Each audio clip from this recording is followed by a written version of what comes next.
Aujourd'hui, nous allons regarder l'un des versets les plus passionnants de la Bible, Jérémie 33:3, où le Seigneur dit « Invoque-moi et je te répondrai. Je t'annoncerai de grandes choses, des choses cachées que tu ne connais pas. » Cette écriture me ravit. Mais avant d'en arriver là, je veux juste revenir sur ce jeûne et prière que j'ai appelé « Toucher le cœur de Dieu ». Je trouve que beaucoup de gens se tournent vers Dieu comme si c'était un magicien.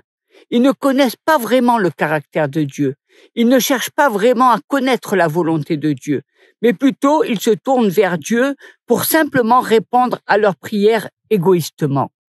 Beaucoup de gens regardent Dieu de la même façon qu'ils regarderaient, bien-aimé, Aladin frottant la lampe, s'attendant à ce que le génie sorte comme dans un conte de fées, et puis ils demandent simplement au génie les 3 choses qu'ils désirent le plus dans la vie. Quelles que soient ces choses. Mais pour marcher avec Dieu, bien-aimé, il faut connaître son cœur. Il faut savoir ce qui est important pour lui. Il faut comprendre sa volonté. Et ce n'est que lorsque nous nous positionnons de manière à connaître la volonté de Dieu et son caractère que nous pouvons vraiment capter son cœur. Jésus a dit qu'il était venu pour faire la volonté du Père. En fait, nous l'entendons prier, non pas ma volonté, mais que ta volonté soit faite. Bien-aimés, nous devons être d'abord centrés sur Dieu et non sur nous d'abord. C'est ça le véritable évangile. Durant ces 3 jours de jeûne et prière, nous voulons capter le cœur de Dieu. Nous regardons les choses qui touchent le cœur de Dieu. Nous examinons en particulier les prières que nous pouvons prier à Dieu, sachant que ces prières que nous prions sont acceptables pour lui, qu'elles sont conformes à sa volonté et à son caractère. Nous invoquons l'Éternel parce que nous savons que nos prières vont toucher le cœur de Dieu. Et les Écritures confirment le fait qu'elles sont en accord avec sa volonté, qu'elles captent son cœur. Nous pouvons être confiants et nous pouvons avancer dans sa grâce en sachant que nos prières sont entendues, qu'elles sont exaucées. Cela dit, je veux maintenant passer au livre de Jérémie, chapitre 33, et je vais commencer à lire dans le verset 2. Écoutez la parole de Dieu. Ainsi parle l'Éternel, qui fait ces choses. L'Éternel qui les conçoit et les exécute, lui dont le nom est l'Éternel. Invoque-moi et je te répondrai. Je t'annoncerai de grandes choses, des choses cachées que tu ne connais pas. Appelle-moi et je te répondrai et je te montrerai des choses grandes et merveilleuses que tu ne connais pas. Bien sûr, je paraphrase un peu, mais l'idée est que si nous croyons en Dieu et que nous l'invoquons et si nous le croyons vraiment, il nous montre des choses que nous ne sommes pas capables de percevoir dans le monde naturel. Le Seigneur va nous faire connaître des mystères pour que nous puissions voir ce que nous pouvons voir dans le naturel. Pour aller là où nous ne pourrions pas aller dans le naturel, pour expérimenter ce que nous pourrons jamais expérimenter dans le monde naturel. Je ne sais pas pour vous, mes bien-aimés, mais cela m'excite. Vous voyez, quand nous sommes des gamins, nous avons de grands sens de l'aventure et tout devient nouveau. Certains d'entre vous se souviennent, quand ils étaient enfants, à quel point le monde des animaux les attirait, les fascinait. C'était excitant de voir les endroits où vivent ces animaux. La première fois, c'était tellement merveilleux. Et nous avions le sentiment que la vie était une aventure, car nous vivions ces choses pour la première fois. Certains d'entre vous peuvent raconter qu'en vieillissant, l'aventure de la vie a commencé à diminuer. Cela a commencé à devenir de plus en plus comme si c'était une habitude. Je le sais. J'y suis déjà allé et je l'ai déjà fait. Et les choses qui ont tant captivé nos cœurs. Je m'en souviens par exemple, quand j'étais jeune, je cherchais des grenouilles et des serpents et je regardais tous les animaux et je regardais l'herbe et je sentais les senteurs de l'extérieur. Et chaque été pour moi était comme un été sans fin. Et c'était une toute nouvelle expérience. Mais en vieillissant, j'avais vécu certaines de ces choses tellement de fois que chaque année qui passait, une partie de l'émerveillement commençait à disparaître. Et alors, que faisons-nous pour retrouver ce sentiment d'émerveillement? Que faisons-nous pour retrouver ce sentiment de fascination? Tu sais ce que nous devons faire pour retrouver ces sentiments d'émerveillement, bien-aimés? Nous devons aller au-delà du naturel, vers le surnaturel. Parce que c'est dans le surnaturel, c'est toujours nouveau. Et c'est ce que j'aime tant. Bien-aimé, à propos de ces versets que nous examinons maintenant dans Jérémie chapitre 33. Le Seigneur a dit, invoque-moi et je vous montrerai des choses grandes et merveilleuses, des choses merveilleuses, des choses fascinantes, des choses que vous n'avez jamais vues ou entendues auparavant, que vous ne connaissez pas. Et dans le surnaturel, dans notre marche avec Dieu, la vie est toujours nouvelle pour que nous expérimentions toujours de nouvelles choses, de sorte qu'il y ait toujours un sentiment d'émerveillement et un sens de l'aventure. Et donc j'aime ça. Et quand je vais chez papa, quand je vais au père, dès le matin, je l'appelle, je dis Seigneur, montre-moi quelque chose de merveilleux, montre-moi quelque chose de nouveau, révèle-moi quelque chose qui me passionnera, parce que dans le domaine de l'esprit bien-aimé, il y a toujours plus, il y a toujours quelque chose de plus à apprendre, à recevoir. Il n'y a que 2 endroits dans toute la parole de Dieu où nous trouvons une triple répétition de l'un des attributs de Dieu. En d'autres termes, nous trouvons de nombreux attributs de Dieu dans toute la Bible. Nous savons par exemple que Dieu est ce que nous appelons tout-puissant. Il est tout-puissant. Mais nulle part dans la Bible, nous n'entendons répéter 3 fois de suite que Dieu est omnipotent, omnipotent ou omnipotent. Nous savons que Dieu aime, mais nulle part dans la Bible, nous ne voyons qu'il est appelé à aimer tout aimer, aimer tout. Nulle part, nous le voyons, appelé fidèle, fidèle, fidèle, bien que nous sachions qu'il est fidèle. Il n'y a que 2 fois dans la Bible où nous voyons une triple répétition de l'un de ses attributs. Lequel? Dans Ésaïe chapitre 6 et dans Apocalypse chapitre 4, c'est vraiment incroyable ce qui se passe dans les 2 cas.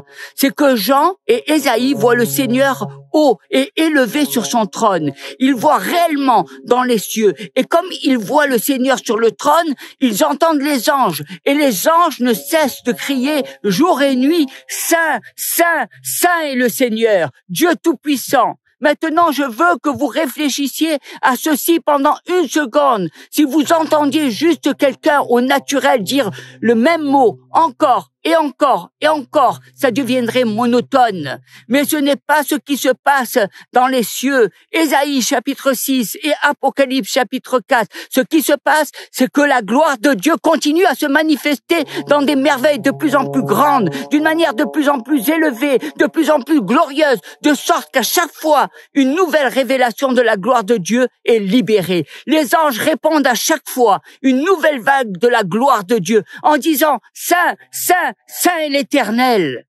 Ainsi, chaque fois qu'une nouvelle révélation de qui est Dieu jaillit de l'intérieur de lui, parce que Dieu est vivant, alléluia, c'est l'effervescence. Il y a toujours un nouveau bouillonnement à chaque nouvelle image de révélation qui vient de lui, que les anges expérimentent. Chaque fois qu'une nouvelle vague de gloire émane du Père, du Fils et de l'Esprit, les anges deviennent saints, saints, saints. C'est comme s'ils étaient continuellement submergés par chaque nouvelle révélation de l'émerveillement de ce qui est Dieu. Et c'est toujours frais, et toujours nouveau, et toujours rafraîchissant. Ainsi, lorsque le Seigneur nous le dit dans Jérémie 33, 2 et 3, « Invoquez-moi et je vous répondrai, je vous montrerai des choses grandes et merveilleuses que vous ne savez pas. » Cela signifie que vous et moi pouvons continuer à être fascinés par la vie et captivés par l'aventure et l'émerveillement alors que nous avançons dans les profondeurs de la vie éternelle, alors que Dieu continue de nous donner une nouvelle révélation de qui il est. Donc, ce verset dans le livre de Jérémie est l'un de mes versets préférés de toute la Bible parce que je veux être fasciné par Dieu. Et tu sais quoi? Si notre relation avec Dieu est réelle, si elle est vitale, Dieu fera toujours quelque chose de nouveau et de nouveau dans ta vie. Maintenant, je dois admettre que je n'ai pas toujours, tous les jours, une nouvelle révélation ou quelque chose de nouveau, mais je vois plus cela comme vivant des saisons différentes. Dieu nous amène continuellement dans de nouvelles saisons, de nouvelles révélations. Il fait continuellement des choses nouvelles dans nos vies. Même si certains jours, je dois simplement continuer à mettre un pied devant l'autre pied et à marcher et à pratiquer ce qu'il m'a montré de pratiquer, à être obéissant à ce qu'il m'a demandé, être obéissant. Il y a des saisons où il suffit de mettre un pied devant l'autre et d'obéir. Il y a des jours où rien semble nouveau, Mais dans l'ensemble, si nous prenons du recul, si nous cherchons vraiment Dieu, nous pourrons voir que Dieu nous amène continuellement à cette nouvelle chose. Et donc, encore une fois, je veux vous encourager à croire en Dieu pour apporter continuellement quelque chose de nouveau, pour apporter continuellement quelque chose de nouveau dans votre vie. Ainsi, le Seigneur dit à Jérémie, « Invoque-moi, et je te dirai des choses grandes et merveilleuses que tu ne connais pas. » Nous parlons, bien aimés, de se connecter avec le cœur de Dieu. Nous parlons de captiver le cœur de Dieu.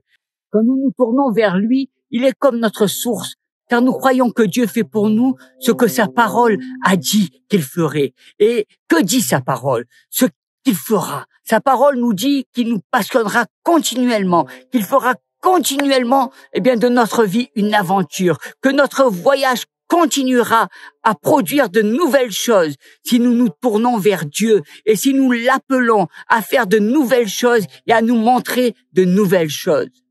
Je veux donc vous encourager dès maintenant. Peut-être que vous êtes dans un carrefour de votre vie où vous vous sentez stagnant. Peut-être, bien-aimé, vous êtes à un endroit en ce moment où vous sentez que rien n'est plus neuf pour vous. Vous sentez simplement qu'il n'y a plus rien qui vous excite, qui vous fascine. Vous avez du mal à être motivé. Je veux juste m'associer avec vous dans la prière afin que Dieu touche votre cœur maintenant. Nous allons demander au Père ensemble de nous montrer selon sa parole et de nous dire de grandes et merveilleuses choses que nous ne savons pas.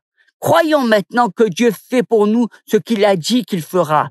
Père Dieu, j'unis mon cœur avec ceux qui sont en accord avec moi dans la prière, avec ceux qui ont entendu ta parole aujourd'hui. Père, comme ils ont entendu la parole, je te demande de captiver leur cœur, que leur foi soit vivante et qu'ils croient maintenant que notre Dieu fait quelque chose de nouveau pour eux. Père, je veux te remercier dans le nom de Jésus-Christ. Les choses anciennes sont passées et toutes choses sont devenues nouvelles. Je veux te remercier, Père, que nous sommes de nouvelles créatures en Jésus-Christ. Père, je veux te remercier de ce que tu es Dieu, un Dieu vivant, et qu'en tant que Dieu vivant, Père, tu es toujours nouveau. Jésus, merci de nous avoir donné la vie éternelle, une vie toujours nouvelle. Et maintenant, je parle simplement, Seigneur, à ceux qui sont en accord avec cette prière, en particulier ceux, Père, qui vivent peut-être dans un état de dépression en ce moment. Pendant longtemps, ils se sentent un peu éloignés, déconnectés du Père. Mais Père, maintenant, au nom de Jésus, en ton nom, je déclare et décrète sur leur vie la fraîcheur du Saint-Esprit. Père, je parle de leur vie. Fais quelque chose de nouveau en eux. Esprit Saint, je te demande d'ouvrir leur cœur et de les fasciner pour les merveilles que Dieu va opérer. Jésus, je te demande de toucher maintenant chaque cœur qui s'incline devant toi avec humilité et confiance. Je te demande, Jésus, mon roi, de toucher chaque cœur qui est en accord avec moi en ce moment et de les amener à quelque chose de nouveau. Je prie, Seigneur, que tu touches leur cœur. Père, je te demande d'enflammer leur passion pour toi. Père, je te demande de les pousser plus profondément dans le royaume de la vie éternelle. Au nom de Jésus, Père, nous te louons parce que tu es Dieu, tu es un Dieu vivant, que tu es toujours nouveau et qu'il y a toujours plus. Alors Père, nous te demandons de nous fasciner et de nous montrer de grandes et merveilleuses choses que nous ne connaissons pas. Dans le nom de Jésus, Amen, Amen et encore Amen. Jésus a dit dans Luc au chapitre 11, verset 9, « Cherchez et vous trouverez, frappez et l'on vous ouvrira, demandez et l'on vous donnera. » En grec, dans la langue dans laquelle les Écritures nous ont été données, le contexte est continuer à demander, continuer à chercher, continuer à frapper. En d'autres termes, appuyez-vous plus sur sa parole pour recevoir, continuez à demander, continuez à chercher, continuez à frapper. Et bien aimé, alors que vous continuez à demander et que vous continuez à chercher et à frapper, Dieu va vous libérer de nouvelles vagues de son esprit et il y aura un élan continu dans votre vie. Tu vois, Père, nous le désirons vraiment et je sais que tu vas faire quelque chose. Je pense sincèrement ce que je dis. Nous confessons sincèrement que Père, tu vas faire quelque chose, tu vas agir. Nous avons vraiment faim. Nous prions, nous te demandons, nous te cherchons, nous frappons à la porte de ton cœur.